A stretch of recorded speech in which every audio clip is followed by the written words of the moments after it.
There are moments in life when you realize that the person you loved most in this world has become a stranger.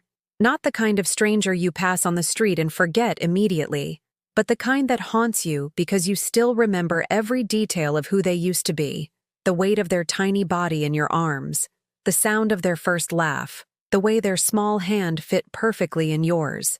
I'm Judith, and I turned 60 last spring. People say 60 is the new 40, that life begins anew at this age. But for me, 60 felt like the closing of a chapter I'd hoped would have a different ending. I thought by now I would be sitting in my living room, surrounded by grandchildren, watching my son build the life I'd sacrificed everything to give him. Instead, I sit alone in this same room, staring at the empty space where my Bible used to rest on the coffee table. That Bible wasn't just a book. It was my survival manual, my conversation partner during the loneliest nights, my proof that I hadn't completely lost my mind during all those years. The pages were soft from being turned thousands of times, the margins filled with my handwriting, prayers, dates, small victories, desperate pleas. Some pages were wrinkled from tears that fell during the darkest hours, when I thought I couldn't endure another day. If you like stories that touch the heart, please subscribe to our channel. We're trying to reach 1,000 subscribers, and it really helps our work. And comment which city you're watching from. I was 22 when I married David. He was charming, ambitious, everything a young woman from a small church community thought she wanted. But charm has a way of masking cruelty, and ambition can easily become an excuse for controlling every aspect of another person's life. The first time he raised his hand to me, I was pregnant with Ethan. The last time was 14 years later, the night I finally found the courage to leave with nothing but my son and that Bible tucked under my arm. Those 14 years taught me things no woman should have to learn. I learned to recognize the sound of his car pulling into the driveway and calculate how many seconds I had to hide whatever might displease him. I learned to make myself smaller, quieter, nearly invisible. I learned to pray with my eyes open because closing them meant not seeing the blow coming. But most importantly, I learned that faith wasn't about waiting for God to fix everything. It was about finding the strength to save yourself when no one else would. Raising Ethan alone wasn't easy, but it was honest. I worked 2 jobs, mornings at a bakery where the owner let me bring day-old bread home, and evenings cleaning offices when most people were having dinner with their families. My hands were always rough, my back always aching, but Ethan never went hungry. He always had clean clothes, even if they came from thrift stores. He always had help with homework, even if I had to learn the material first because I'd never finished high school myself. I gave him everything I had. Every dollar that wasn't absolutely necessary for survival went into a jar labeled Ethan's future. Every free moment was spent making sure he knew he was loved, valued, worthy of good things. When he was small, he would curl up next to me on our worn couch, and I would read to him from that Bible. Not just the happy stories, but the hard ones too, about people who suffered, who doubted, who fell, and got back up. "Mama," he would ask, his voice still high and innocent, "why do bad things happen to good people?" I would smooth his hair and tell him the truth as I understood it. "Because life is hard, sweetheart, but we're harder. We're survivors." He believed me then. He held my hand during church services, proudly introduced me to his teachers, defended me when other kids made fun of my accent or my secondhand clothes. He was my purpose, my reason for getting up every morning despite the exhaustion that had settled into my bones like a permanent resident. But something changed when he turned 16. It was subtle at first, a rolling of eyes when I mentioned church, a sarcastic comment about my superstitions, a new group of friends who looked at me like I was embarrassingly outdated. I told myself it was normal teenage rebellion, that he would grow out of it, that the foundation I'd built was strong enough to withstand a few years of testing. I was wrong. By the time he was 25, Ethan had become someone I barely recognized. The gentle boy who used to pray with me before bed had transformed into a man filled with anger I couldn't understand and didn't know how to reach. He had found communities online, dark corners of the internet where hurt people gathered to feed each other's rage, where conspiracy theories replaced reason, where everything wrong in the world could be blamed on simple targets: religion, tradition, people like me. He would visit sometimes, and those visits became exercises in endurance. He would sit in my living room, the same room where I'd rocked him through fevers and nightmares, and lecture me about how organized religion was a poison, how faith was for the weak-minded, how I had wasted my life believing in fairy tales. Each word was designed to hurt, and it did. But I kept hoping that beneath the anger, my boy was still there, waiting to be found again. "I'm worried about you," I would say, my voice steady even though my heart was breaking. "You should worry about yourself," he would reply, his eyes cold. "You've spent your whole life on your knees, and what do you have to show for it? A rented house, a minimum wage job, and a son who's ashamed of you." Those words hit harder than David's fists ever had. Because when David hurt me, I could tell myself he was the problem, that his violence reflected his character, not my worth. But when your child, the person you sacrificed everything for, tells you they're ashamed of you, there's nowhere to hide from that pain. It settles in your chest like a stone, making it hard to breathe, impossible to forget. I tried everything I knew. I prayed more, attended more services, sought counsel from my pastor. I reached out to Ethan with cards on holidays, with small gifts I couldn't afford, with invitations to dinner that were always declined or accepted with such reluctance that I wished I hadn't asked. I tried to engage with his interests, to understand his perspectives, to find common ground somewhere in the vast distance that had grown between us. Nothing worked. If anything, my efforts seemed to fuel his contempt. "You just don't get it, do you?" he said during one particularly painful visit. "You're so trapped in your delusions that you can't see reality. Your faith didn't save you from Dad. Your prayers didn't make our lives better. You did that. You, with your own strength. But you're too brainwashed to take credit for your own survival." I wanted to explain that faith and strength weren't opposites, that my beliefs had been the source of my courage, not a replacement for it. But he wasn't interested in dialogue. He was interested in destruction. Of my faith, my peace, my stubborn hope that somewhere inside him, the boy I raised still existed. The day it happened, I was sitting in my usual spot on the couch, my Bible open to Psalms. I'd been reading Psalm 27. "The Lord is my light and my salvation. Whom shall I fear?" The words had always brought me comfort, a reminder that I had survived worse than whatever lay ahead. I didn't know then how much I would need that reminder in the coming moments. Ethan arrived without calling first, his face twisted with an anger I'd never seen before, not even during our worst arguments. He paced my living room like a caged animal, ranting about something he'd read online, some new grievance against the world that somehow circled back to me, to my faith, to everything I represented in his mind. "Do you know what your precious religion has done to this world?" he screamed, his voice shaking the pictures on my walls. "Do you have any idea how much suffering has been caused in the name of your God?" I tried to respond calmly, tried to de-escalate the situation the way I'd learned during all those years with David. "Ethan, sweetheart, people have done terrible things. Yes, but that's not what faith means to me. It's about love, about forgiveness, about control," he interrupted, his face red with rage. "About keeping people like you docile, obedient, too afraid to think for themselves." He grabbed my Bible from my hands, and for a moment I thought he might throw it. But what he did was worse. So much worse. He walked to my dining table, where I kept candles for the occasional power outage.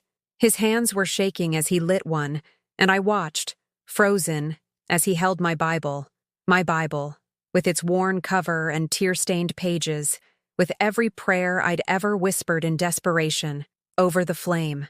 "Ethan, no," I whispered, my voice barely audible. "Please don't." But he wasn't listening. He wasn't seeing me. He was seeing something else entirely. Some symbol, some enemy, some obstacle to whatever dark path he'd chosen. "Your God can't save you now," he screamed, and he let the flames catch the corner of the pages. I didn't move. I couldn't. I sat there watching the fire consume the book that had sustained me through every nightmare, every moment of doubt, every instance when I'd wanted to give up. The flames ate through the pages quickly, hungrily, turning decades of faith into ash. The smell of burning paper filled my small living room, acrid and wrong. Somewhere in my mind, I registered that I should get water, should put out the fire before it spread to the table. before it consumed more than just the book. But my body wouldn't respond to these logical thoughts.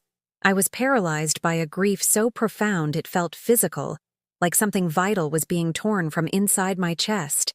Ethan watched the Bible burn with satisfaction in his eyes. When the flames began to die down, having consumed most of the pages, he dropped what remained on my coffee table, a blackened, smoking ruin that bore no resemblance to the sacred object it had been moments before. He didn't apologize. He didn't show remorse. Ethan simply looked at the smoking remains of my Bible, then looked at me with something that might have been disappointment, as if I had failed some test by not fighting back, by not screaming, by not giving him the dramatic confrontation he seemed to crave. "Maybe now you'll wake up," he said, his voice eerily calm after the rage that had possessed him moments before. "Maybe now you'll stop wasting your life on fantasies." Then he left, just walked out my front door as if he'd done nothing more significant than express a strong opinion over dinner. The door closed behind him with a quiet click that seemed impossibly gentle, given the violence that had just occurred in my living room. I sat there for hours.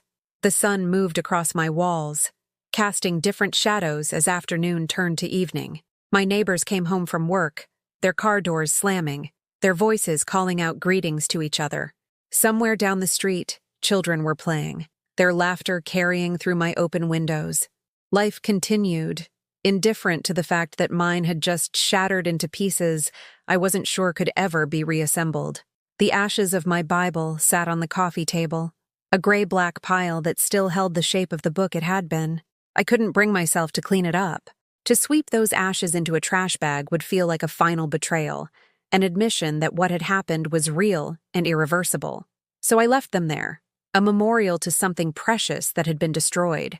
That night, I called my sister Marie. She lived 2 states away, busy with her own family, but she'd always been my sounding board during difficult times. When I told her what happened, there was a long silence on the other end of the line. "Judith," she finally said, her voice careful in a way that immediately put me on edge. "Have you considered that maybe you've been too focused on religion? That maybe Ethan has a point about you needing to think about other things?" Her words felt like a slap. "You think this is my fault? That I deserve to have my Bible burned in front of me?" "No, of course not," Marie said quickly. "That was wrong of him. But you have to admit, you've always been intense about church. Maybe if you'd been more balanced, if you'd shown him there were other paths to happiness." I hung up before she could finish. My own sister, the person who'd watched me survive David's abuse, who'd helped me pack the night I finally left, who'd seen firsthand how my faith had kept me alive through the darkest years. Even she was suggesting this was somehow my fault. The next Sunday, I went to church as always. I'd been attending the same small congregation for 15 years, since shortly after I left David. These people had witnessed my journey, had supported me through the divorce, had celebrated when Ethan graduated high school. They were my community, my second family, or so I thought. I arrived early, as was my habit, and began setting up chairs for the service. Pastor Wilson found me there, his usual warm smile noticeably absent. "Judith, could we talk for a moment?" he asked, gesturing toward his office. My stomach tightened. Something in his tone reminded me of the voice people use when they're about to deliver bad news they'd rather not share. I followed him into the small room that smelled of old books and coffee, where I'd received counsel countless times over the years. "I've been hearing some concerning things," Pastor Wilson began, not quite meeting my eyes. "About Ethan, about an incident at your home." I shouldn't have been surprised. In a congregation this size, news traveled fast. Someone must have seen Ethan's car at my house, noticed his angry demeanor, pieced together enough to start asking questions. Or maybe Ethan himself had shared his version of events online, where his followers would celebrate his liberation from religious oppression. "He burned my Bible," I said simply. There was no point in hiding it or softening the truth. Pastor Wilson winced. "Yes, I'd heard something like that. Judith, I need to ask you something difficult. What did you do to provoke such an extreme reaction?" The question hung in the air between us, heavy with accusation disguised as concern. What did I do? As if a son burning his mother's most precious possession required provocation, as if there was some behavior on my part that would justify such cruelty. I existed, I said quietly. I continued to believe in God. That seems to be provocation enough. Pastor Wilson sighed, leaning back in his chair. You have to understand how this looks. A young man so desperate to escape his mother's influence that he resorts to destruction. It raises questions about what kind of environment he grew up in. An environment where he was loved, I said, my voice stronger now, anger beginning to burn through the shock and hurt.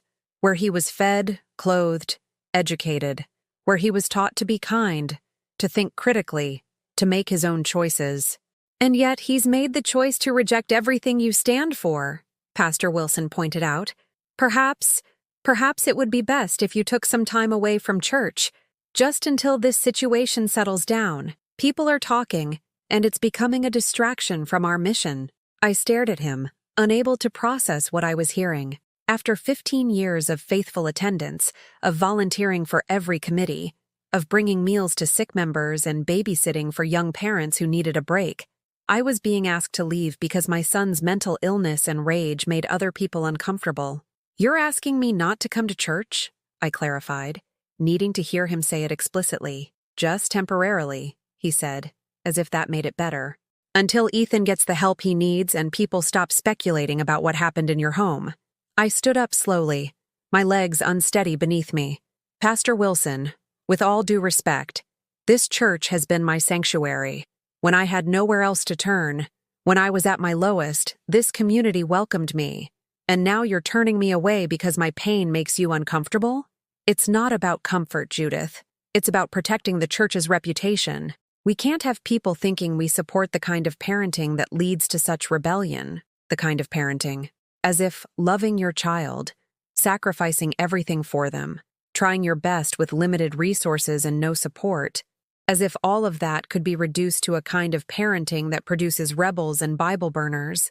I left his office without another word. I walked through the sanctuary where I'd prayed through countless services, past the fellowship hall where I'd shared potluck dinners and celebrated holidays, out into the parking lot where my old car waited like a faithful friend. Several congregation members were arriving for the service. I saw them notice me, saw them lean toward each other and whisper. Mrs. Henderson, who I'd visited in the hospital last year, quickly looked away when our eyes met. Tom Bradford, whose children I'd tutored in Bible study, suddenly became very interested in something on his phone. Even young Sarah Mitchell, who'd always greeted me with a hug, gave me a small, apologetic wave before hurrying past. They all knew. And they all judged, not Ethan for his violence, but me for somehow failing to prevent it. The isolation was worse than the burning of the Bible. I could survive the loss of an object, even one as meaningful as that book had been, but the loss of community, of belonging, of the people I'd thought would stand by me no matter what, that was a wound that went deeper than I knew how to heal. I stopped going to the grocery store during peak hours, tired of the stares and whispers. I stopped answering my phone unless I recognized the number, which meant I rarely answered it at all. The few friends who did reach out did so with a mixture of pity and curiosity that made me feel like a tragedy they were observing from a safe distance. How are you holding up? They would ask, their voices dripping with concern that felt performative rather than genuine. I'm managing, I would reply, because what else was there to say? That I lay awake at night wondering where I'd gone wrong, that I replayed every parenting decision, searching for the moment when my sweet boy had transformed into someone capable of such cruelty, that I felt like a failure not just as a mother, but as a human being. Ethan didn't call, didn't text, didn't check to see if I was okay after what he'd done.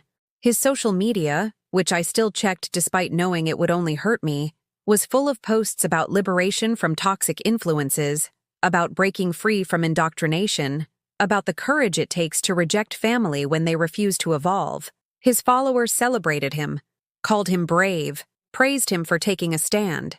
They had no idea that his toxic influence was a woman who'd worked herself to exhaustion to give him opportunities she'd never had. They didn't know that his indoctrination consisted of teaching him to be kind, honest, and resilient in the face of hardship. Or maybe they did know, and simply didn't care. Maybe in their worldview, faith itself was such a terrible crime that any action taken against it was justified.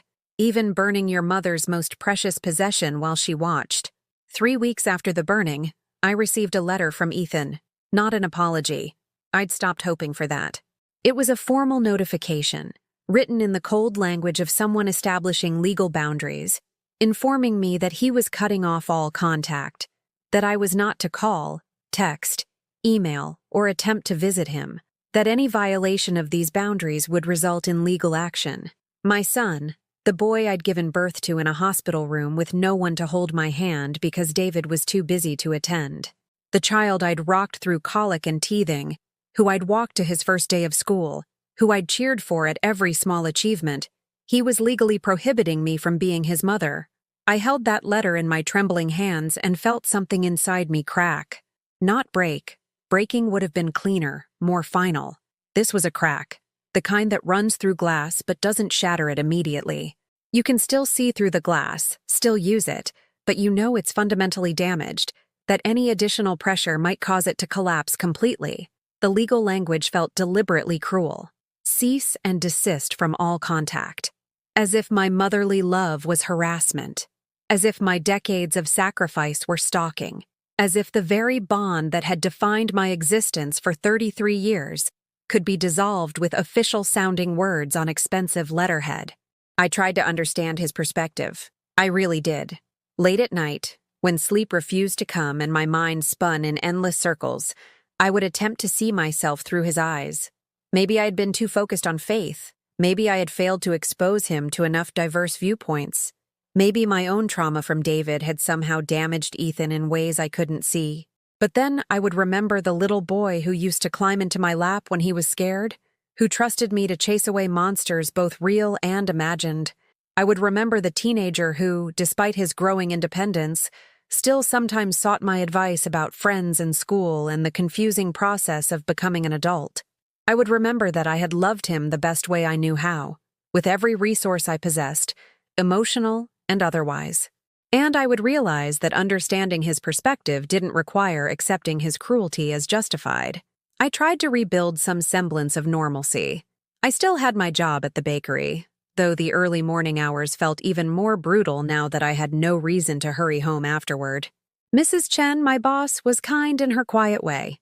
She never asked about Ethan, never brought up the rumors that had surely reached her, just let me work in peace and occasionally left extra pastries for me to take home.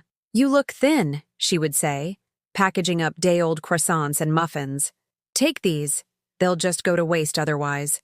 We both knew the bakery donated unsold items to a local shelter, but I accepted her kindness because I needed it desperately. Some days, those pastries were all I ate, my appetite having vanished along with everything else that used to give my life structure and meaning. I tried to find a new church. Surely not every congregation would judge me for my son's actions. Surely somewhere there was a community that understood that children make their own choices, that parents can do everything right and still watch their kids choose destructive paths. The first church I visited was larger than my old congregation, more anonymous. I thought I could slip in unnoticed, find comfort in the familiar rhythms of worship without the weight of everyone's opinions. But during the fellowship hour after the service, a well-meaning woman approached me with a bright smile. "Are you new here? I'm Dorothy. Do you have family in the area?" The simple question, asked with genuine friendliness, felt like a trap. How did I answer? Did I claim to have no children, erasing Ethan's existence as he'd tried to erase mine? Did I admit to having a son who wanted nothing to do with me, opening myself up to the inevitable questions and judgments? I'm alone, I managed, which was true in all the ways that mattered. Dorothy's smile faltered slightly. "Oh, that's too bad. Family is so important, don't you think? I don't know what I'd do without my children and grandchildren." She didn't mean to be cruel. She couldn't have known that her casual comment about family felt like a knife twisting in an already gaping wound. But I couldn't stay there. Couldn't endure an hour of coffee and cookies while people shared stories about their beloved children. And I had to pretend that my heart wasn't broken. I tried 3 more churches over the following weeks. Each time, I would manage to get through the service, finding brief moments of peace in the familiar hymns and prayers. But the fellowship afterward, the inevitable questions about family, the assumptions that everyone had people who loved them, The casual conversations that revolved around children and grandchildren, it was too much. I couldn't bear to be the only person in the room whose family was a source of shame rather than pride. So I stopped going. I would pray at home, reading from a new Bible I'd purchased, a simple paperback that bore no resemblance to the treasured book Ethan had destroyed. The words were the same, the comfort they offered similar, but it wasn't the same. This Bible had no history, no tear-stained pages marking moments of desperate prayer, no margin notes showing my spiritual journey over decades.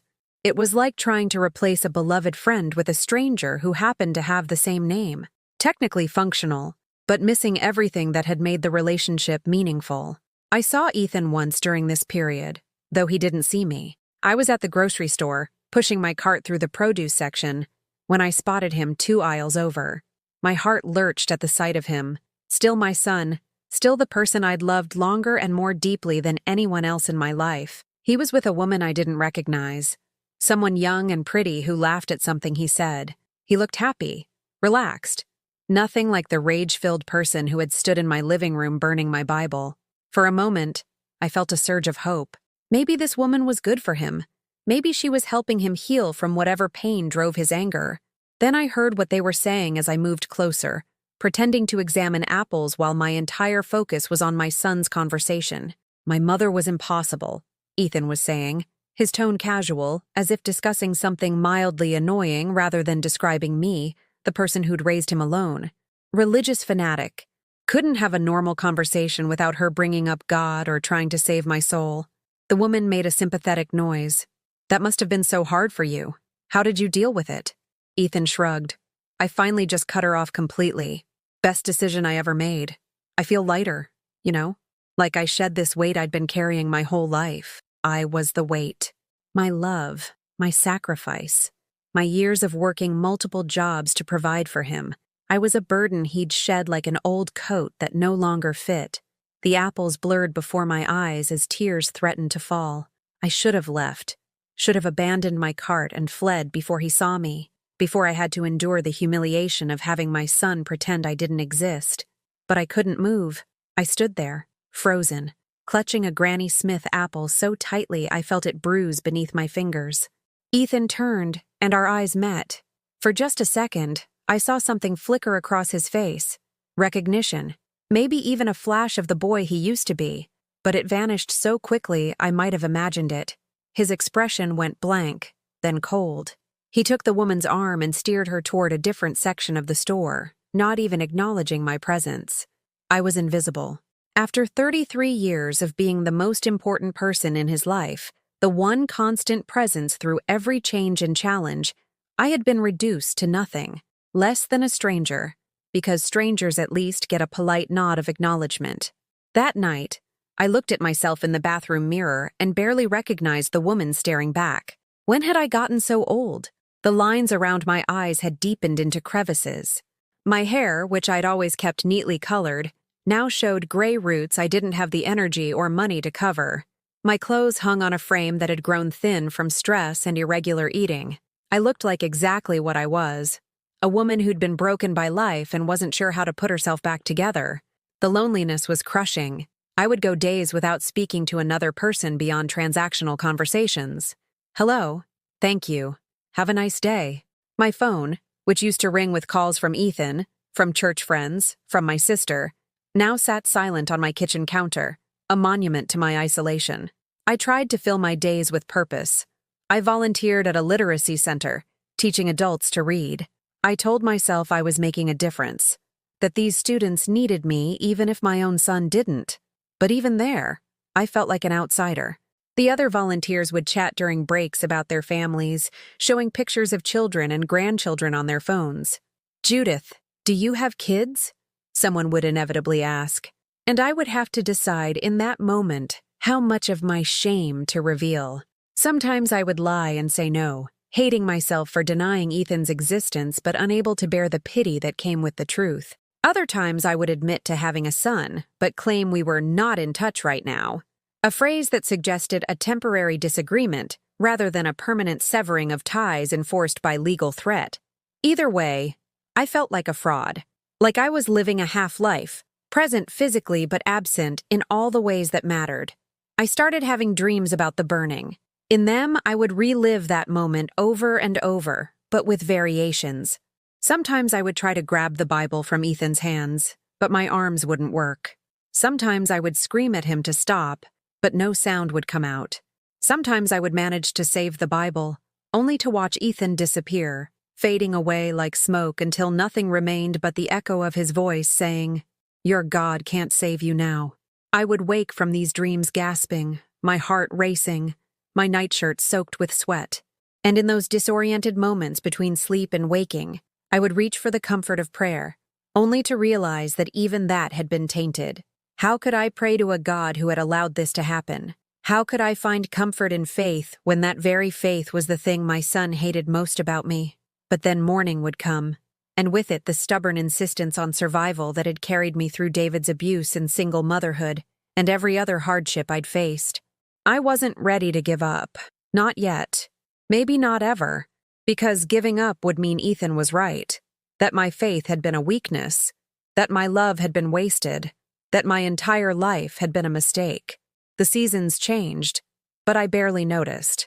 Spring became summer. Summer faded into fall. And I moved through each day like a ghost haunting her own life. The bakery, the grocery store, my small apartment, these became the boundaries of my existence. A loop I traveled with mechanical precision because movement was easier than stillness. And stillness meant confronting the emptiness that had taken up residence in my chest. I stopped setting the table for meals. What was the point? I would eat standing at the kitchen counter, if I ate at all, spooning cold soup directly from the can or nibbling on crackers that tasted like cardboard. Food had lost its meaning. It was just fuel now. Something to keep my body functioning even though my spirit had checked out months ago. My apartment felt too big and too small at the same time. Too big because every room echoed with silence, with the absence of phone calls that never came, and conversations that would never happen. Too small because the walls seemed to close in during the long evenings, pressing against me until I couldn't breathe, couldn't think, couldn't do anything but sit and stare at nothing. I kept a box in my bedroom closet. Inside were things I couldn't bear to look at but couldn't bring myself to throw away. Ethan's baby clothes, soft and impossibly small, his first report card, all A's, a Mother's Day card he'd made in 3rd grade with crooked letters that spelled out, "I love you, Mama," photographs from birthdays and Christmases, capturing moments when we'd been happy, or at least I'd believed we were. Sometimes I would take the box down and hold it in my lap, not opening it, just feeling its weight. This box was proof that I hadn't imagined everything, that there had been good times, that I'd once had a son who loved me. But the proof felt increasingly like evidence from someone else's life, a story I'd heard, but hadn't actually lived. The legal letter stayed on my refrigerator, held by a magnet shaped like a sunflower that Ethan had given me years ago. I don't know why I kept it there, where I had to see it every day. Maybe I was punishing myself. Maybe I was trying to make it feel real by forcing myself to confront it constantly. Or maybe some part of me hoped that if I looked at it enough times, the words would rearrange themselves into something less devastating. They never did. I stopped checking his social media. That small act of self-preservation came after I saw him post a photo from Thanksgiving, surrounded by friends, laughing, clearly celebrating in someone else's home, while I sat alone with a frozen dinner that remained mostly uneaten. The caption read, "Grateful for chosen family, the people who love you for who you are, not who they want you to be. Chosen family." As if the family you're born into, the mother who sacrificed everything, was something you could simply opt out of when it became inconvenient. As if love could be conditional on agreement, on someone conforming to your expectations of who they should be. I'd raised him to think for himself, to question authority, to form his own beliefs, and he'd used those very skills to reject everything I'd taught him about kindness, loyalty, and forgiveness. The irony would have been funny if it hadn't been so completely soul-destroying. Mrs. Chen found me crying in the bakery's storage room one morning. I'd gone back to retrieve more flour and simply stopped. Stood there among the sacks and boxes, tears streaming down my face, unable to remember what I'd come for or why any of it mattered. "Judith," she said softly, her hand gentle on my shoulder. You cannot keep doing this to yourself. I don't know how to stop, I admitted, my voice breaking. He's my son. How do you stop loving your child? How do you accept that they hate you and you don't even fully understand why? Mrs. Chen was quiet for a moment. Then she said something that surprised me. My daughter hasn't spoken to me in 8 years. I don't even know where she lives. I turned to look at her, seeing my own pain reflected in her eyes. What happened? She shrugged, but the gesture was heavy with old grief. She married someone I didn't approve of. I said things I shouldn't have. She said things she shouldn't have. And now we are strangers who share blood but nothing else. Do you still hope? I asked, needing to know if that stubborn, foolish hope ever died, or if it was something we carried forever, a torch we couldn't put down even when it burned our hands. Every day, Mrs. Chen said simply, but I've learned to live alongside the hope instead of inside it. Does that make sense? It did, in a way that made my heart ache even more. This was my future then. Decades of hoping while learning to live as if that hope would never be fulfilled. Existing in a strange limbo between the life I'd lost and the life I couldn't quite bring myself to fully embrace. That winter was brutal. Not just the weather, though the cold seemed to seep into my bones in ways it never had before, but the holidays. Everywhere I looked, I saw families, shopping together, decorating together, planning celebrations that would fill their homes with warmth and laughter. The world seemed designed to remind me of everything I'd lost. I bought a small Christmas tree, more out of habit than desire. It sat in my living room, undecorated, its bare branches a perfect symbol for how I felt inside, stripped of ornament, of joy, of everything that had once made me feel festive and alive. I couldn't bring myself to put up decorations that would only emphasize the emptiness of my apartment, the silence that would fill Christmas morning. On Christmas Eve, I received a card from Marie. Inside, along with a generic holiday message, was a photograph of her family, her husband, her 3 children, her 5 grandchildren, all gathered around their tree, all smiling. A note was scribbled at the bottom. Hope you're doing well. Maybe next year will be better. Next year. As if time alone could heal a wound this deep. As if a calendar change would somehow make my son love me again, would restore the community I'd lost, would give me back the person I used to be before everything fell apart. I threw the card away. Then I retrieved it from the trash, smoothed out the wrinkles, and put it in the box with Ethan's things. Evidence, I suppose, that I still had family, even if they didn't really understand what I was going through, even if their pity felt worse than indifference. I spent Christmas morning at the literacy center. They were closed for the holiday, but I had a key from my volunteer work. I sat in the quiet classroom, surrounded by books and learning materials, and tried to remember who I'd been before I became defined entirely by my failures. Failed wife, failed mother, failed Christian who couldn't even maintain membership in a church community. But that person felt impossibly distant, like trying to recall the details of a dream after you've been awake for hours. Had I ever been more than this? Had there ever been a Judith who existed independently, who had value beyond her relationships to others, who deserved peace and happiness simply because she was human? I couldn't remember. My hands had aged so much in the past year. I held them up in the dim winter light filtering through the classroom windows, studying the prominent veins, the age spots, the way the skin had begun to thin and wrinkle.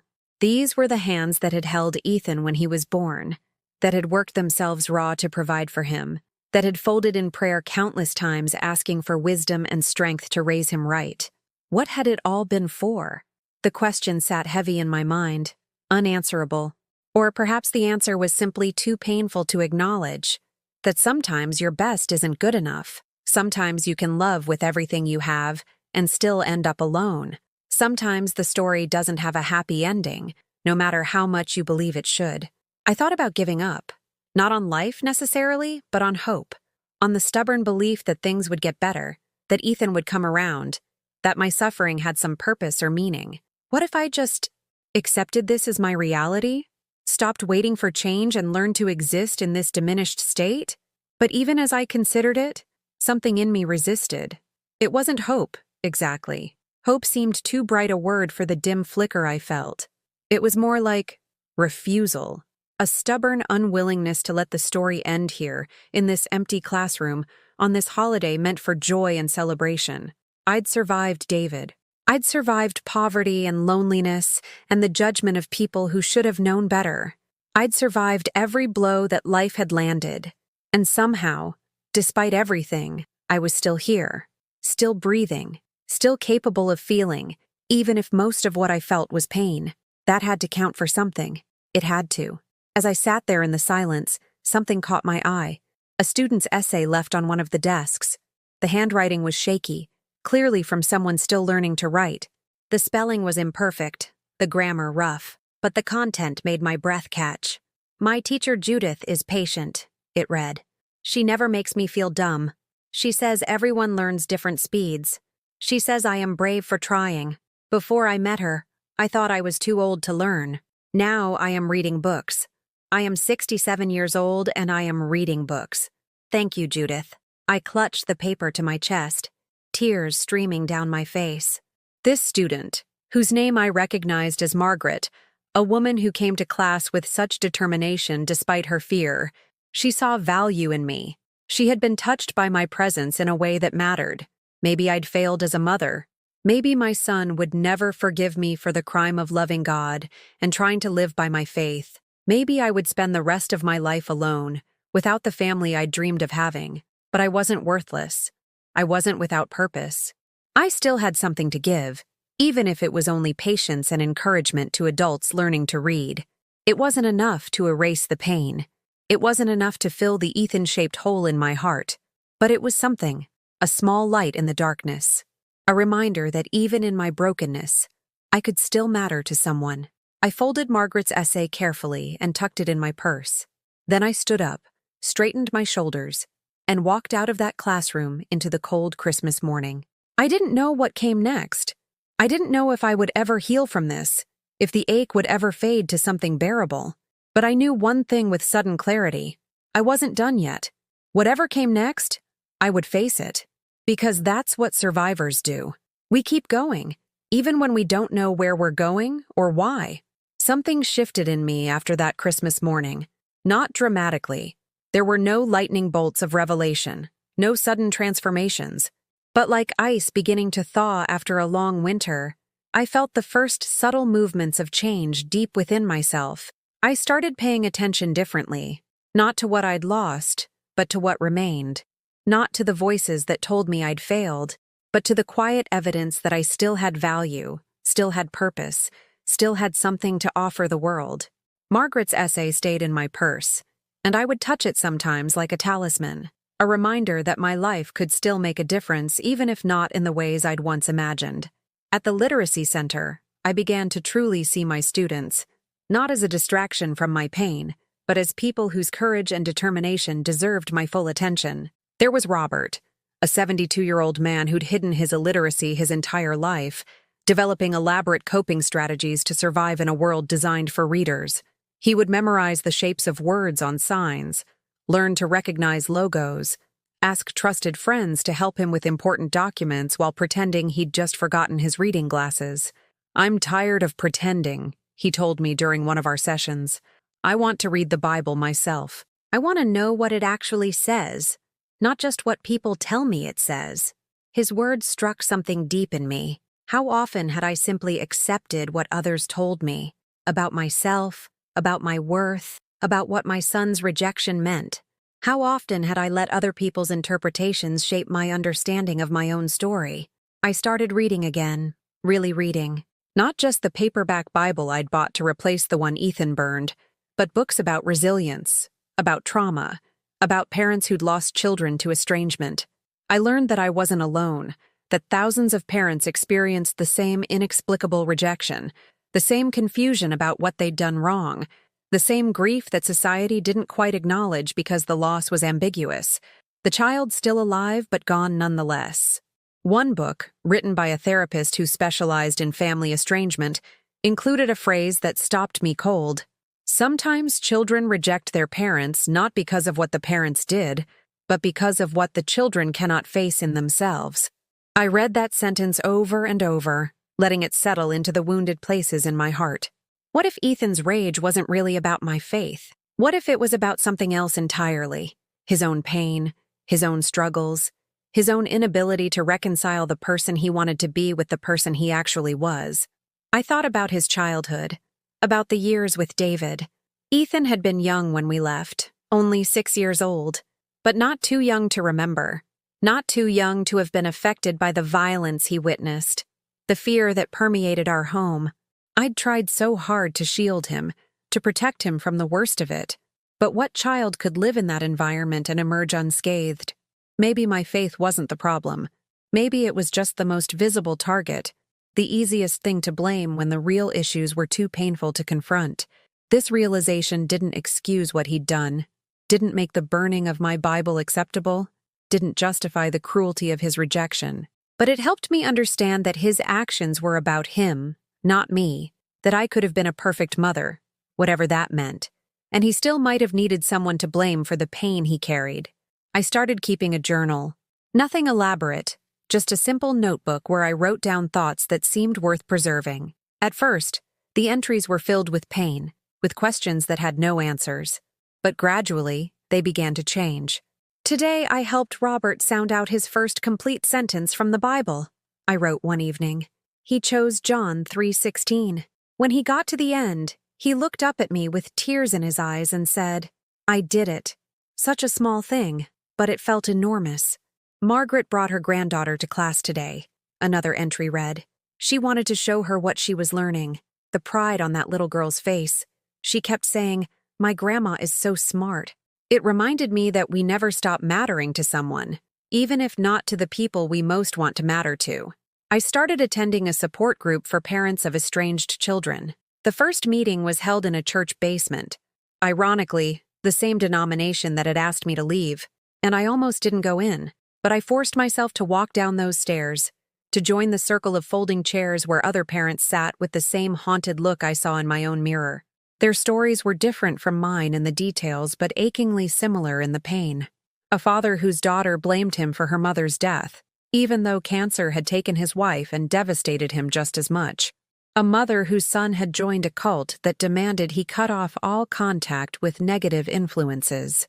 A couple whose daughter had believed internet conspiracies about childhood abuse that had never happened, convinced by strangers that her memories had been suppressed. We didn't offer each other solutions. How could we? Most of our situations were beyond our control, dependent on choices our children had to make for themselves. But we offered each other something almost as valuable: witness. We saw each other's pain, acknowledged it, held space for it without trying to fix it or explain it away. "You're not crazy," a woman named Ellen told me after I shared my story. "You're not a bad mother. You're just a mother who's been hurt by her child. And that's one of the worst pains there is, because we're not supposed to protect ourselves from our children. We're supposed to love them unconditionally, and that leaves us vulnerable in ways we can never be with anyone else." Her words unlocked something in me. I'd been so focused on understanding what I'd done wrong, on finding the flaw in my parenting that had led to this outcome, that I'd never stopped to simply acknowledge the pain itself, to say, "This hurts, and it's okay that it hurts. And feeling this pain doesn't mean I did anything wrong." I started taking walks in the park near my apartment. At first, these were just practical. Exercise my doctor recommended for my health. But they became something more. In the quiet of early mornings, when the world was still waking up, and the park was empty except for a few dedicated joggers and dog walkers, I found a kind of peace I hadn't experienced in months. I would walk the same path each time, watching how it changed with the seasons. The bare trees of winter slowly developed buds, then leaves, then the full green canopy of summer. Flowers emerged from the ground in spring, bloomed gloriously, then faded and made way for new growth. Everything in nature seemed to understand what I was slowly learning, that endings were also beginnings, that death fed new life, that nothing stayed the same forever. During one of these walks, I encountered a young mother struggling with a screaming toddler. The child was in full meltdown mode, red-faced and furious about something only he understood. The mother looked exhausted, embarrassed, close to tears herself. "I'm so sorry," she said to me as I passed. as if her child's tantrum was somehow disturbing my peace. "He's usually not like this." I stopped and smiled at her. A real smile, not the forced expression I'd been wearing like a mask for months. "They all have their moments," I said. "You're doing fine. Better than fine. You're here, you're patient, you're trying. That's all any of us can do." She looked at me with such gratitude, as if I'd given her something precious. And maybe I had. Maybe the wisdom earned through suffering, through raising a child alone, through surviving rejection and loss. Maybe that wisdom had value even if the person I'd most wanted to share it with refused to receive it. I started volunteering more at the literacy center, taking on additional students, developing new teaching methods. I discovered I had a talent for this work, a patience and creativity that came from years of breaking down complex ideas into simple steps, of finding different ways to explain the same concept until it clicked. The center's director, a kind woman named Patricia, pulled me aside one afternoon. "Judith, have you ever considered getting certified as a literacy instructor? We could use someone with your skills in a more official capacity. It would mean better pay, more responsibility, but I think you'd be perfect for it." The offer surprised me. After months of feeling worthless, of believing I had nothing to contribute, here was someone telling me I was not just adequate, but valuable, that my skills were needed, that I could build something meaningful from the ruins of my old life. "I'll think about it," I told Patricia. But I was already thinking about it, already imagining a future that didn't revolve around waiting for Ethan to come back, around hoping for a reconciliation that might never come. A future where I defined my own worth instead of letting it be determined by someone else's rejection.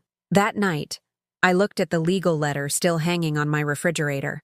The sunflower magnet that held it seemed absurd now, this cheerful symbol holding up a document that had caused me so much pain. I took the letter down, folded it carefully, and put it away in a drawer. Not thrown away. I wasn't ready for that, might never be ready, but put away, out of sight. No longer the first thing I saw every morning and the last thing I saw every night. In its place, I hung Margaret's essay about how I'd helped her learn to read. It was a small act, almost symbolic, but it represented something important. A shift in focus from what I'd lost to what I still had. From the relationship that had destroyed me to the relationships that were rebuilding me, piece by careful piece. I pulled out my journal that night and wrote something I hadn't been able to write before. I am not my son's rejection of me. I am not defined by his inability to see my worth. I am Judith, and I have survived worse than this. I am Judith, and I still have work to do in this world. I am Judith, and my story isn't over yet. The words looked stark on the page, almost defiant. But as I read them back to myself, I felt something stir in my chest. Not hope exactly, but something quieter and stronger. Determination, resolve, the decision to live fully even in the midst of grief, to find meaning even in the face of loss. I wasn't healed. The wound was still there, still raw, still capable of bringing me to tears when I least expected it. But I was learning to live with it, to carry it without letting it consume everything else about me. I was learning that survival sometimes looks like going through the motions until the motions start to feel real again. That healing isn't linear, isn't clean, isn't a simple progression from broken to whole. It's messy and complicated and full of setbacks and small victories that seem insignificant until you realize they've added up to something substantial. I was learning that I was stronger than I'd known, that the faith Ethan had mocked and tried to destroy had actually been teaching me resilience all along. Not the kind that prevented wounds, but the kind that knew how to heal from them. And most importantly, I was learning that I didn't need Ethan's approval to have value, didn't need his love to be worthy of love, didn't need his presence to have purpose. I had spent so many months diminishing myself, making myself smaller and smaller trying to understand what I'd done wrong. But I was done shrinking, done apologizing for being who I was, done waiting for permission to live my life fully. I didn't know what the future held, didn't know if Ethan would ever come back, ever understand the damage he'd done, ever want to rebuild what he'd destroyed. But I knew one thing with absolute certainty. Whether he did or didn't, I would be okay. Not immediately, not easily, but eventually, inevitably, I would be okay. Because I had learned the most important lesson of all. that the power to destroy me had never really been his. It had always been mine, and I was choosing not to use it. 3 months after I took down Ethan's letter, something unexpected happened. I received a phone call from a number I didn't recognize. Normally, I would have let it go to voicemail, but something made me answer. "Mrs. Morrison, this is Daniel Chen. I don't know if you remember me, but you used to tutor me at the church literacy program about 15 years ago." The name brought back a flood of memories. Daniel had been a quiet teenager, recently immigrated with his family, struggling to learn English well enough to survive high school. I'd worked with him twice a week for almost 2 years, watching him transform from a scared boy who could barely string together a sentence to a confident student who eventually graduated with honors. "Of course I remember you, Daniel," I said, genuinely pleased. "How are you?" "I'm well, thank you. I'm actually an attorney now, working at a firm downtown." There was pride in his voice, but also something else. Hesitation, perhaps. "Mrs. Morrison, I heard about what happened with your son, and I wanted to reach out." My stomach tightened. Here it came. Another person who wanted to offer unwanted advice, to share their opinion about what I should have done differently, to remind me of my failures. "I appreciate your concern, Daniel, but I'm managing. I want to help," he interrupted gently.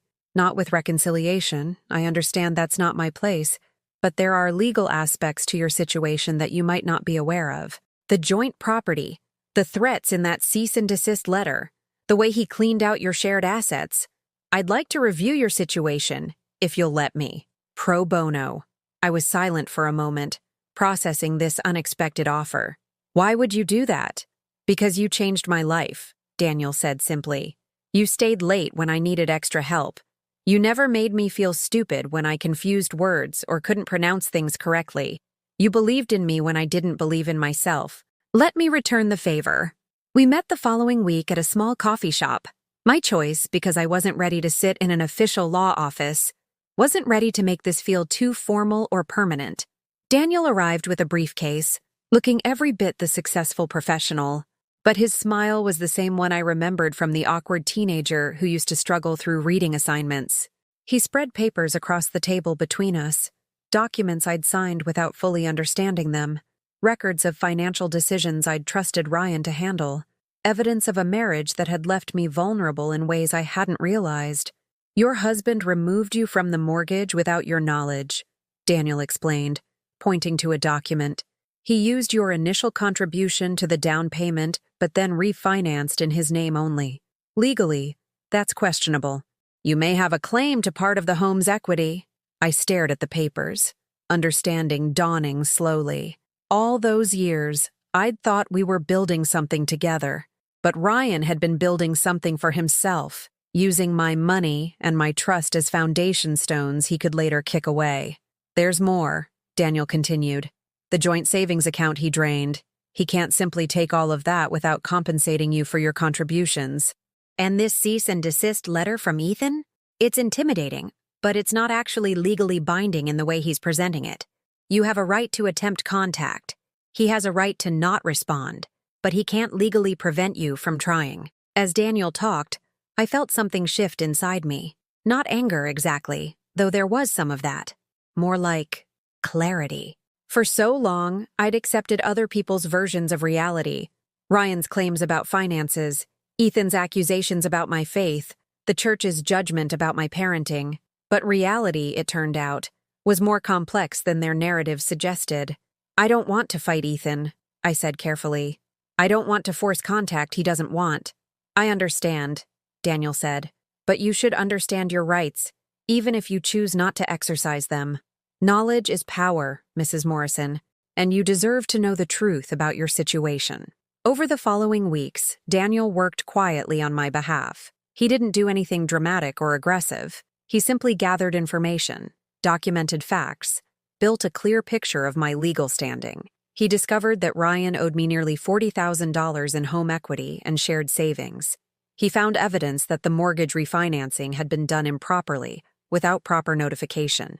"We could pursue this," Daniel told me during one of our meetings. "You have a strong case." I thought about it carefully. The money would change my life, would allow me to pursue the literacy certification Patricia had suggested, would give me security I'd never had. But pursuing it would mean confronting Ryan, entering into legal battles that would be stressful and painful. Do it, I said finally. Not out of revenge, but out of simple justice. I had worked hard for that money. I had contributed to that home. I deserved to be compensated fairly for my investments, both financial and emotional. Ryan's response, when it came, was predictably outraged. He threatened countersuits, claimed I was being vindictive, insisted that I'd contributed nothing of real value to our marriage. But Daniel had documentation, proof, evidence that couldn't be argued away with Ryan's usual charm and manipulation. 3 months later, I received a settlement check for $38,000. Not everything I was owed. Legal fees and negotiations had reduced the amount, but more money than I'd ever had at one time in my life. I sat in my apartment holding that check, thinking about everything it represented. Justice? Yes, but more than that. Validation. Proof that my work, my contributions, my years of sacrifice hadn't been worthless, no matter what Ryan or Ethan might claim. The first thing I did was enroll in the Literacy Instructor Certification Program. It was expensive, would require months of study and practice teaching, but I had the resources now. I could invest in myself the way I'd always invested in others. The second thing I did was move to a better apartment. Not luxurious, but nicer than the cramped space I'd been living in. A place with better light, a small balcony where I could sit in the mornings with my coffee, a second bedroom I could use as a study. As I packed my belongings, I found myself sorting through memories, deciding what to keep and what to leave behind. Some things went to donation, clothes I'd worn during my marriage, items that carried too much pain to preserve. Other things I kept, the box of Ethan's childhood memorials, the photographs that still brought me joy despite everything. I kept my new Bible, but I also bought a beautiful journal with a leather cover. On the first page, I wrote, "This is my story. Not the story others tell about me, but the one I'm living, the one I'm choosing." The Literacy Center threw me a small party when I told them about the certification program. My students brought cards and small gifts, their faces bright with pride in my accomplishment. Robert gave me a bookmark he'd made himself, with painstakingly written words. "Best teacher ever." "You showed us it's never too late to learn," Margaret said, hugging me tightly. "Now you're showing us it's never too late to start over." Patricia pulled me aside at the end of the evening. "We'll miss you while you're in the certification program, but we're saving a position for you. When you come back, you'll be leading our instructor training program. We want you to teach others to teach. Teaching others to teach. Multiplying the impact I could have, spreading the gift I'd discovered I possessed. The idea filled me with something I hadn't felt in a long time, excitement about the future. I started attending a different church, one Daniel had recommended. It was larger, more diverse, full of people with complicated stories who understood that faith wasn't about perfection, but about persistence. The pastor, a woman named Reverend Sarah, had a doctorate in theology but spoke in plain language about real struggles. "God doesn't promise us that life will be fair," she said during one sermon that seemed directed straight at my heart. "But God promises us that we have the strength to endure, the wisdom to grow, and the grace to forgive, not because others deserve it, but because we deserve to be free from bitterness." Forgiveness.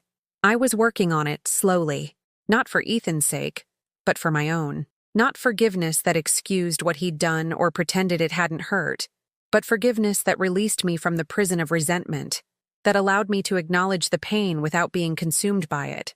I wrote him a letter. Not to send. I respected his request for no contact, even if it wasn't legally binding, but I wrote it anyway, pouring out everything I needed to say. All the hurt, yes, but also all the love, all the memories of who he'd been. All the hope I still carried that somewhere inside the angry man he'd become, my gentle boy still existed. "I don't know if you'll ever read this," I wrote. "I don't know if you'll ever understand how much you hurt me, or how much I love you anyway, but I need you to know that I forgive you. Not because what you did was okay, but because carrying anger toward you was destroying me. And I choose myself now. I choose my own peace, my own healing, my own life. I sealed the letter in an envelope and put it in my memory box, next to the essay Margaret had written about me.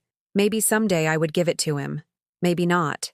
But writing it had been healing, a way of processing my grief and releasing some of its power over me. One evening, as I sat on my new balcony watching the sunset, I realized that I felt something I hadn't felt in over a year. Contentment, not happiness. That seemed too strong a word for someone still carrying so much loss. But contentment, a sense that my life had value and purpose, that I was moving forward even if I didn't know exactly where I was going. My phone rang. Marie, calling for our weekly check-in. She'd been better lately, more understanding, willing to simply listen instead of offering unwanted advice. "You sound different," she observed. "Lighter somehow." "I feel different," I admitted. "I'm not all the way healed, might never be. But I'm not drowning anymore.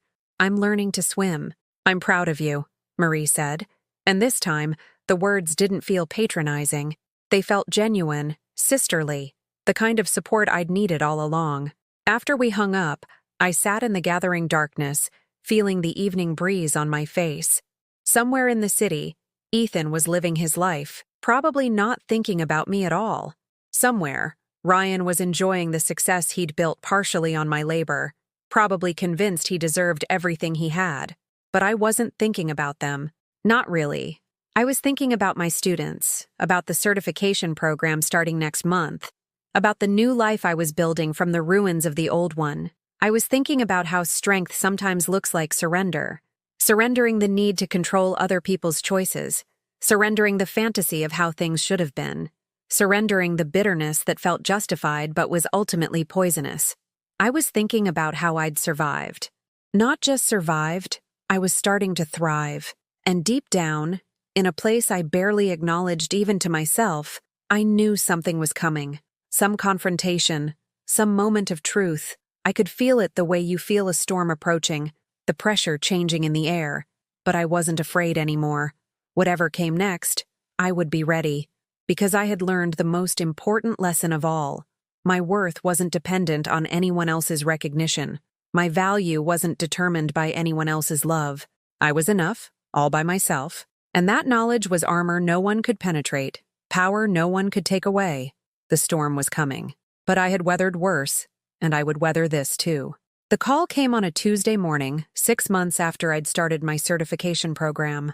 I was in my apartment, reviewing lesson plans for a practice teaching session, when my phone rang with another unfamiliar number. This time, something told me to answer immediately. "Is this Judith Morrison?" The voice was professional, controlled, but I could hear tension underneath. "This is Officer Martinez with the City Police Department. I'm calling about your son, Ethan Morrison." My heart stopped. Every parent's nightmare condensed into a single sentence. Is he alive?" "Yes, ma'am, but he's been in an accident. He's asking for you." The world tilted. After 18 months of silence, of legal letters demanding I stay away, of being erased from his life as if I'd never mattered, now he was asking for me? What happened? I managed to ask, my voice barely a whisper. "There was an incident at his apartment complex. He'll be all right, but he's been taken to Mercy Hospital for evaluation." "Ma'am, I think you should come." I drove to the hospital in a daze, my hands gripping the steering wheel so tightly my knuckles turned white. Part of me wanted to rush there immediately, to reclaim my role as his mother. Another part remembered the burning Bible, the cruel words, the legal letter that had tried to sever our bond permanently. But he was asking for me. My son was hurt, and he was asking for me. The emergency room was chaos, the usual symphony of urgent voices, beeping machines, and fluorescent lights that made everyone look sickly. I gave Ethan's name at the desk, and a nurse led me through a maze of corridors to a small room where he sat on an examination table, a blanket wrapped around his shoulders. He looked terrible, not physically injured as far as I could see, but diminished somehow. His eyes were red-rimmed, his face pale, his hands trembling as they clutched the blanket. When he saw me, something in his expression crumbled. "Mom," he whispered, and it was the first time he'd called me that in years. I stood in the doorway, unsure. Every instinct screamed at me to rush forward, to hold him, to comfort him the way I had when he was small. But I'd learned caution, learned that love didn't always mean rushing in to fix everything. "What happened, Ethan?" I asked quietly. He looked down at his hands. I was going to. His voice broke. "I was going to kill myself, Mom. I had everything ready. But when I stood there looking at the pills, the only person I could think of was you. The only voice in my head was yours, from when I was little, telling me that I mattered, that I was loved, that bad moments don't make a bad life." The words hit me like a physical force. My son, my angry, rejecting, Bible-burning son, had been saved by the very lessons he'd spent years claiming to despise. "What stopped you?" I asked, needing to understand. "I called my therapist's emergency line," he said, tears streaming down his face now. "I've been seeing someone, trying to deal with everything. The anger, the pain, the things I saw when I was little with Dad. Things I couldn't admit were affecting me because that would mean you were right. That we needed God, needed faith, needed something bigger than ourselves to survive." He looked up at me, and I saw my little boy again, scared, hurting, desperately needing comfort, but not knowing how to ask for it. "I burned your Bible because I was burning with rage," he continued, his voice raw. "Rage at Dad for hurting you. Rage at myself for not being able to protect you. Rage at God for letting it happen. Rage at you for being so strong when I felt so weak. I couldn't face my own pain, so I tried to destroy the thing that seemed to be your source of strength." The honesty of his words cut through years of hurt. This wasn't an excuse. He wasn't claiming his actions were justified. He was finally explaining the truth behind the cruelty. "The therapist helped me understand something," Ethan said, wiping his eyes. "She said that sometimes we hurt the people we love most because they're the only ones safe enough to receive our rage. That we test them, pushing them away to see if they'll abandon us like we fear, or if they'll prove their love is unconditional. And I proved it by leaving you alone," I said softly, understanding dawning. "By respecting your boundaries, even though it broke my heart." "You proved it by surviving," Ethan corrected. "By not letting my cruelty destroy you. By building a life even after I tried to tear you down. Mom, I've been watching, following the Literacy Center's social media, seeing the work you do, seeing you help other people the way you used to help me before I became too broken to accept it. I stepped closer then, unable to maintain the distance any longer. You're not broken, Ethan. You're hurt. There's a difference." "I don't deserve your forgiveness," he whispered.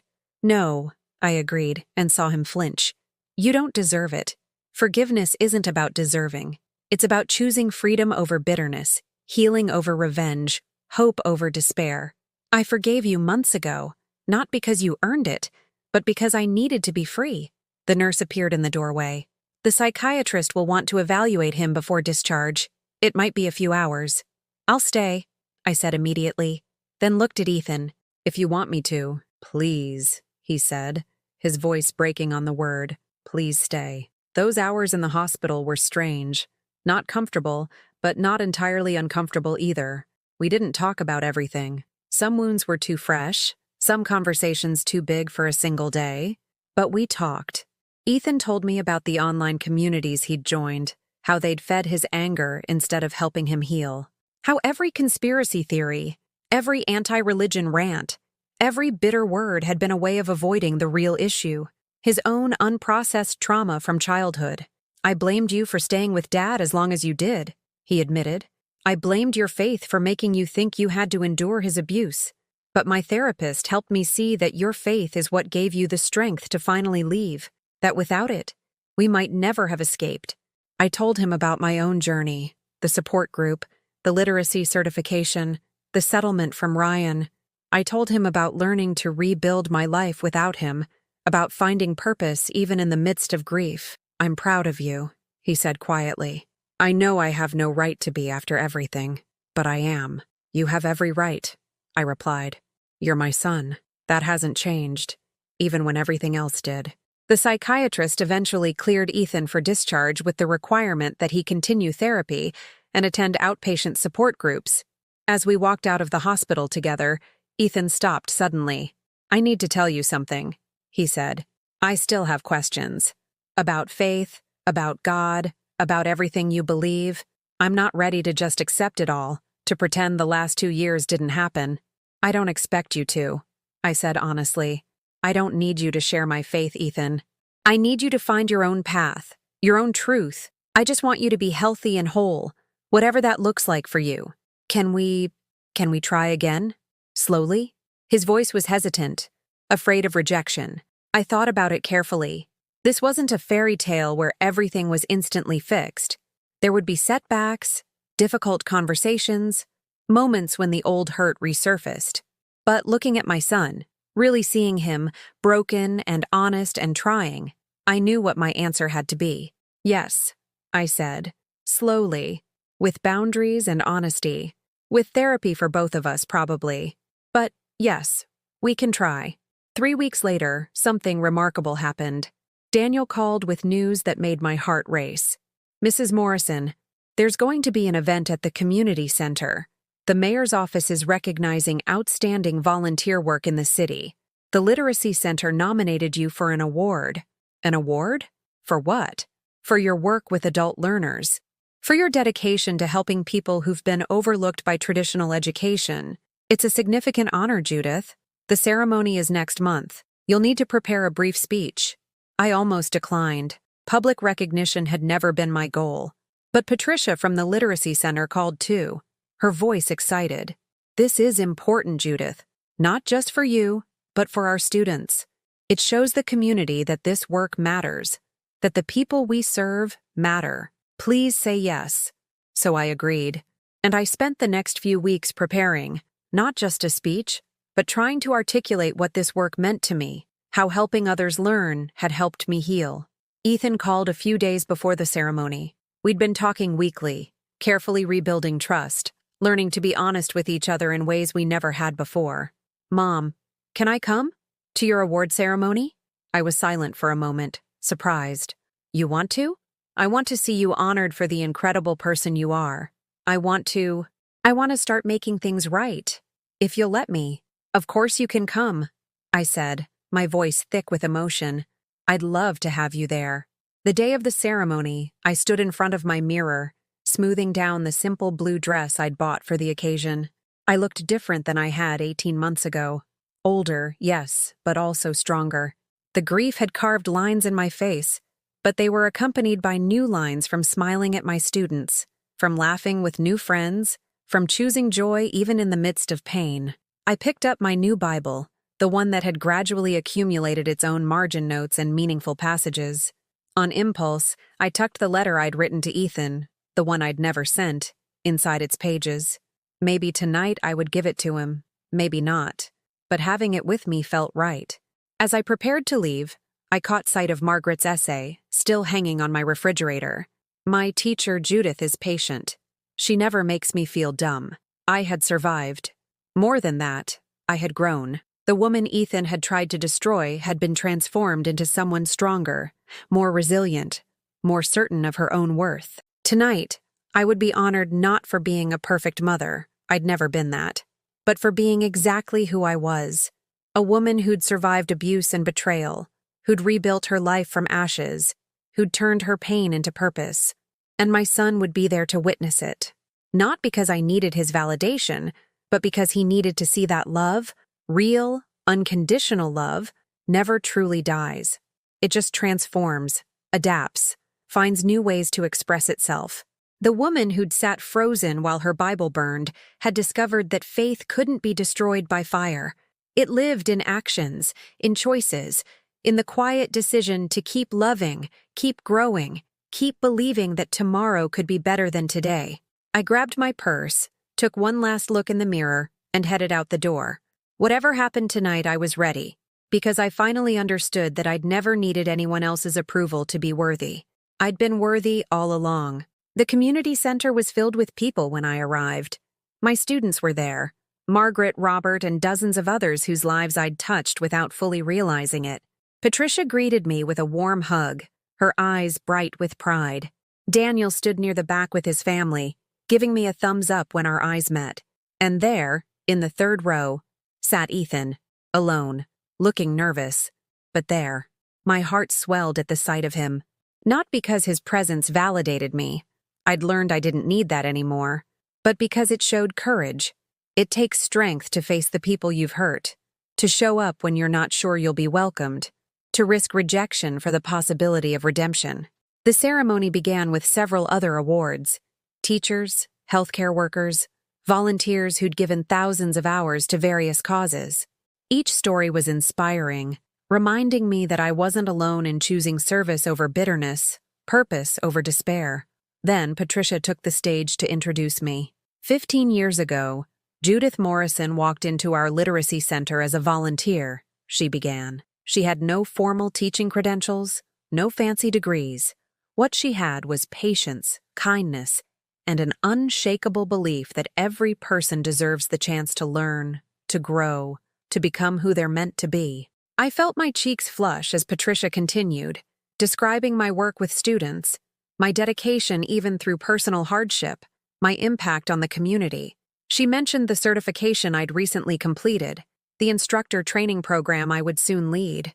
But what makes Judith truly exceptional, Patricia said, her voice growing softer, more personal, is that she teaches us all, students and staff alike, that our worth isn't determined by our circumstances, that we can survive terrible things and still choose to be kind, that brokenness can become the very thing that makes us strong. When she called my name, I walked to the stage on legs that trembled slightly.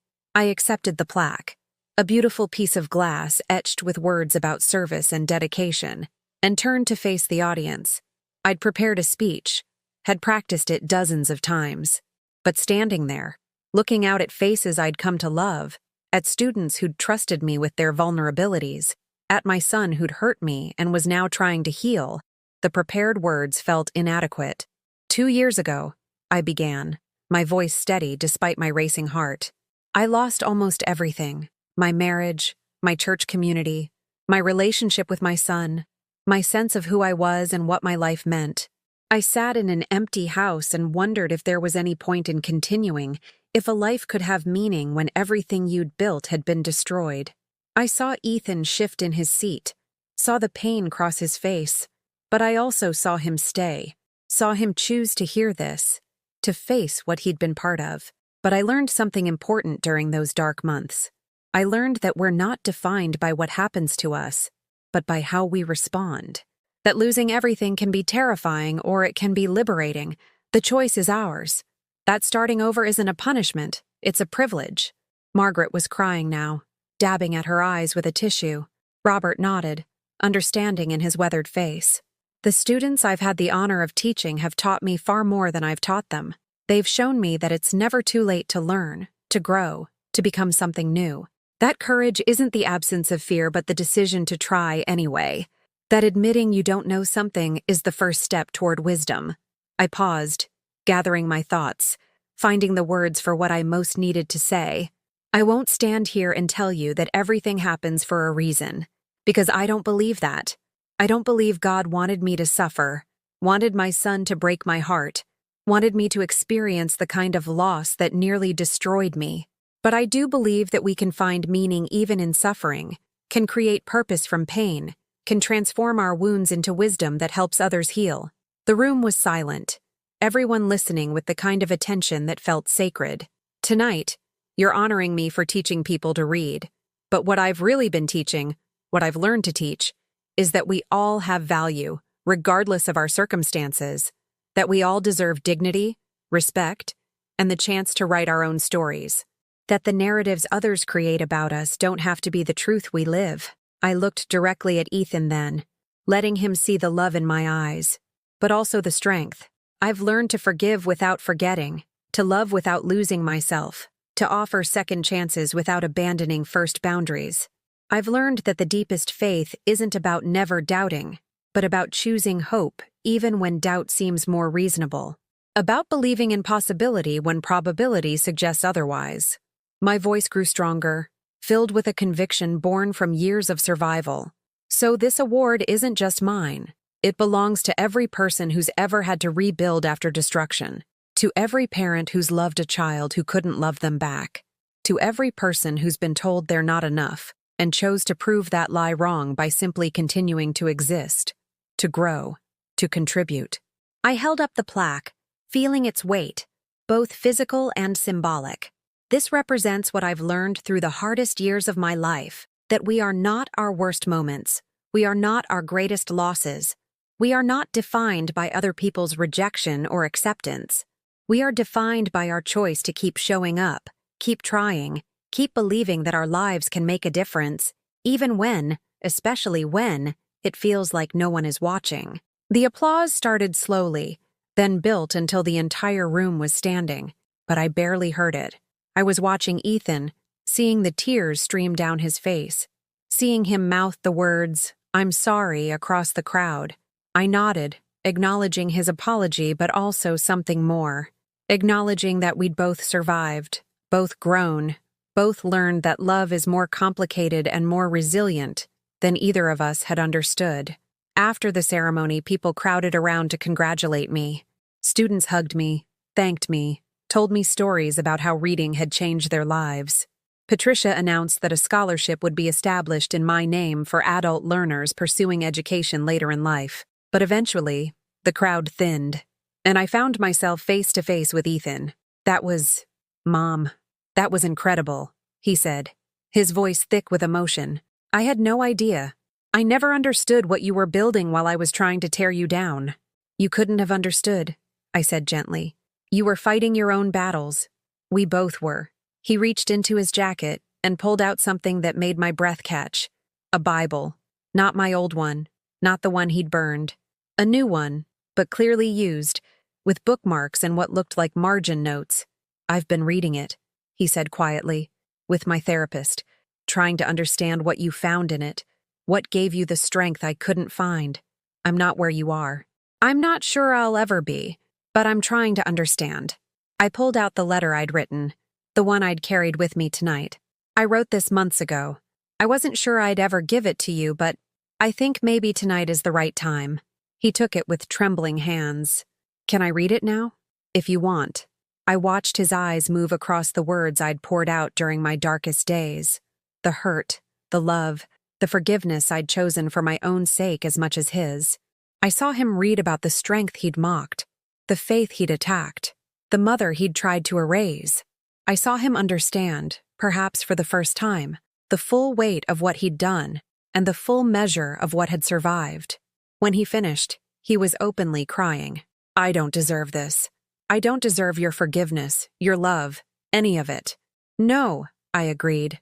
"You don't. None of us deserves grace. That's why it's called grace. We receive it not because we've earned it, but because someone chooses to give it. And I choose to give it to you, Ethan, not because what you did was okay, but because holding on to anger was poisoning me. And I choose life. I choose healing. I choose love." He stepped forward hesitantly, and I opened my arms. When we hugged, I felt something shift. Not everything healing instantly, but a beginning, a crack in the wall he'd built, letting light through. "Can I keep coming to your classes?" he asked when we separated. "Not as your son, but as someone who wants to learn what you're teaching. About resilience, about forgiveness, about finding purpose in pain." I smiled through my own tears. "You'll always be my son, but yes, you can come. As a student, as a son, as whatever you need to be to heal." We talked for another hour, not solving everything. Some wounds would take years to fully heal, but beginning the real work of reconciliation. Not the fairy tale version where everything was instantly perfect, but the messy, honest, difficult version where two imperfect people chose to keep trying despite the pain. As I drove home that night, the plaque on my passenger seat reflecting the streetlights, I thought about everything that had changed since that terrible day when Ethan had burned my Bible.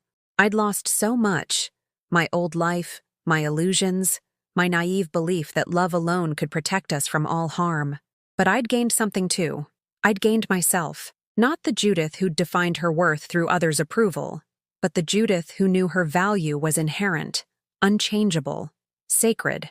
The Judith who could survive devastation and emerge stronger. The Judith who could forgive without being destroyed, love without losing herself, hope without denying reality.